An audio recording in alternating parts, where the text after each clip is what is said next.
حي على الفلاح.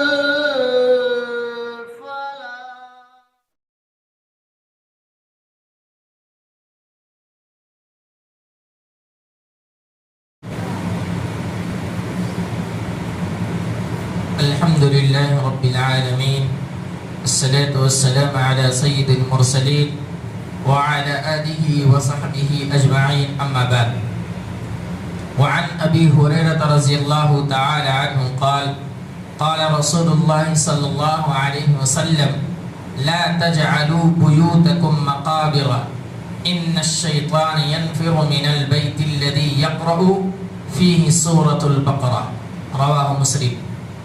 حضرت ابو ہریرہ رضی اللہ تعالیٰ عنہ بیان کرتے ہیں کہ اللہ کے رسول صلی اللہ علیہ وسلم نے فرمایا اپنے گھروں کو قبرستان نہ بناؤ، کیونکہ جس گھر میں سورہ بقرہ کی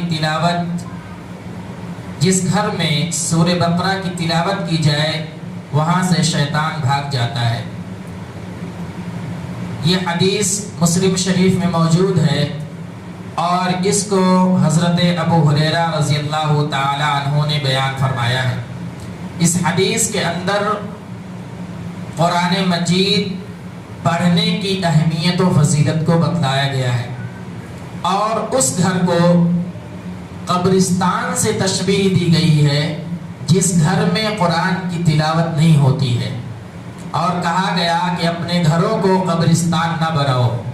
جس طریقے سے قبرستان میں لوگ مردے ہوتے ہیں جو نہ تو کچھ کر سکتے ہیں، نہ تو بات کر سکتے ہیں، نہ تو کسی کو دیکھ سکتے ہیں، یعنی کسی بھی چیز، کسی بھی طرح کی کوئی بھی کام نہیں کر سکتے، یعنی وہاں پر سناٹا ہوتا ہے، ہر طرح کی جو وہاں پر خاموشی ہوتی ہے، اور اس کی تشبیہ گھر سے دی گئی ہے جس گھر میں قرآن کی تلاوت نہ کی جائے.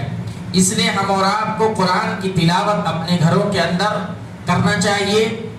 اگر آپ گھر میں نہیں ہیں، مثال کے طور پر آدمی گھر میں نہیں ہوتا ہے، کام کاج میں لگا ہوتا ہے، اپنے کاروبار میں مصروف رہتا ہے، تو کوشش یہ کریں کہ اپنے گھر میں جو عورتیں، خواتین حضرات رہتی ہیں، ان سے کہا جائے کہ وہ اپنے گھروں کے اندر قرآن کی تلاوت کریں. خاص طور سے اس رمضان المبارک کے مہینے میں دیکھا جاتا ہے کہ عورتیں افطاری کے سامان میں بنانے کے سامان میں لگی رہتی ہیں اور ان سے عبادتیں بہت کم ہوتی ہیں.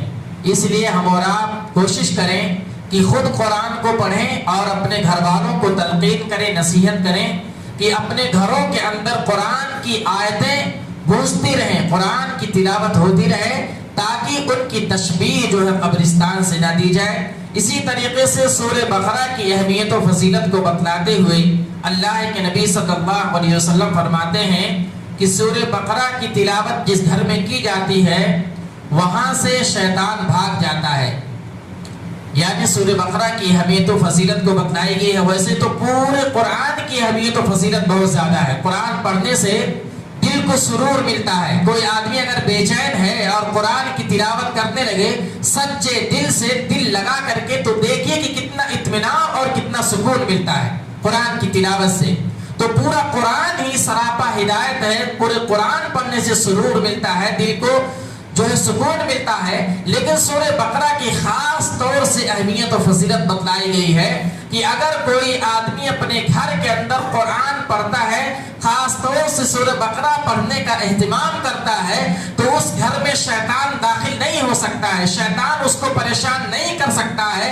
ایک آدمی شیطان کے شر سے محفوظ رہے گا. اس لیے ہم اور آپ کو سورہ بقرہ کی تلاوت کرنی چاہیے، جو کہ پہلے پارے سے شروع ہو کر کے تیسرے پارے کے آدھے پارے تک ہے. کم از کم 2.5 پارے کا یہ سورت ہے. ہم اور آپ کوشش کریں کہ روز نہیں تو کم از کم ہفتے میں ایک بار اس سورت کی تلاوت کریں اور اپنے گھروں کو شیطان کے شر سے محفوظ رکھیں. سننے میں آتا ہے، دیکھنے میں آتا ہے، بہت سارے لوگ شیطان کے شر سے محفوظ نہیں ہوتے ہیں.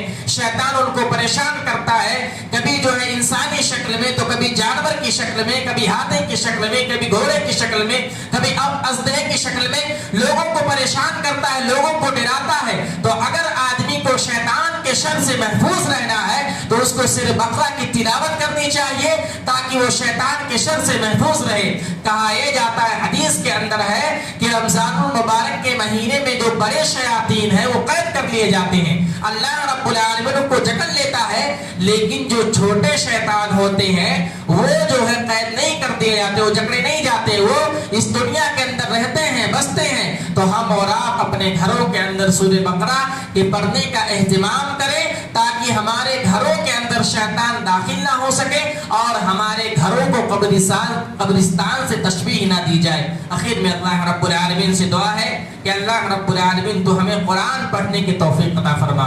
اے اللہ رب العالمین، رمضان المبارک کا مہینہ ہے، قرآن کا مہینہ ہے، کم از کم ہمیں جو صورتیں آتی ہیں ان کو پڑھنے کی توفیق عطا فرما۔ اور اگر اللہ رب العالمین نے ہمیں یہ صلاحیت دی ہے، قابلیت دی ہے کہ ہم قرآن کو پورا قرآن پڑھ سکتے ہیں تو پورے قرآن کی تلاوت کریں، نہیں کم از کم سورہ بقرہ کی تلاوت کریں۔ اللہ رب العالمین ہمارے قرآن کی تلاوت کرنے کی جو ہے قرآن کی جو تلاوت کرتے ہیں اس کو قبول فرما، نماز میں جو عبادتیں کرتے ہیں اس کو قبول فرما، ذکر و اذکار جو کرتے ہیں اس کو قبول فرما، تسبیح جو کرتے ہیں اس کو قبول فرما۔ اے اللہ رب العالمین، ہم روزہ رکھتے ہیں، ہمارے روزوں کو قبول فرما۔ اے اللہ رب العالمین، تو ہمیں کہنے سننے سے زیادہ عمل کرنے کی توفیق عطا فرما۔